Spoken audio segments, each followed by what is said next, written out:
Hi mga mi! Samahan nyo nga pala ako ngayong araw dahil papakita ko nga sa inyo ang kauna-una ang Christmas tree na ilalagay namin dito sa bahay. Pero bago nga yan ay mag-aalmusal muna kami nitong suman. Isa nga ito sa pasalubong sa amin ni mama noong isang araw dahil umuwi nga siya sa Makalelon. Birthday kasi nung tito ko at hindi nga lang pala suman ang dala-dala niya kundi may saging din. Dahil walang pasok ngayon ako tulog pa yung mga anak ko. Dumating nga pala kahapon yung in-order ko na Christmas tree at alam nyo ba na ito yung kauna-una ang Christmas tree na ilalagay nga namin dito sa bahay. Gustuhin ko man na malaking Christmas tree ang lalagay dito sa bahay pero syempre dito muna tayo sa maliit. Wala pa nga itong 500 pesos kaya naman pasok na pasok pa rin sa budget. Kompleto na nga rin pala to at wala ka nang bibilhin.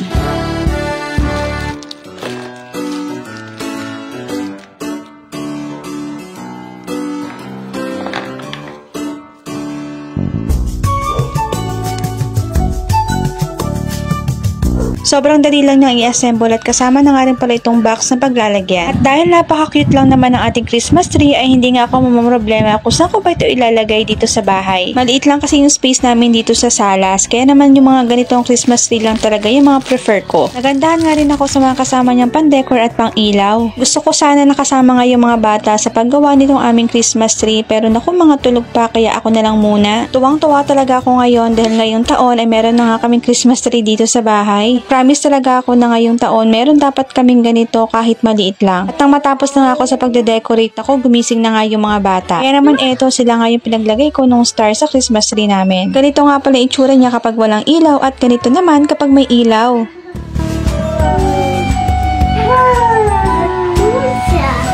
So ayan, October pa nga lang ay may Christmas tree na kami at dito ko nga lang siya nilagay. At para damang-dama nga ang Pasko, maglalagay tayo o magpapalit tayo ng kortina. Pero bago nga yan ay meron nga pala akong nabili online para maging mas maganda o magkaroon ng ilaw yung ating Christmas curtain. May tatlong choices nga pala kayong pwedeng pagpilian at may kasama na rin siyang remote control at mga mare, sinasaksak nga pala to. So ayan, sinimulan ko lang tanggalin yung kortina dito at papalitan nga natin yan ng Christmas curtain na nabili ko lang din last year. Maganda na nga yung kortina natin pero mas papagandahin pa natin yan lalo na sa gabi. Madali lang naman ilagay to at ganito nga pala siya sa malapitan. 100 lights nga pala itong pinili ko pero kung gusto nyo ng mas maraming ilaw, meron namang available. At dahil naka-LED lights nga ito ay matipid din ito sa kuryente.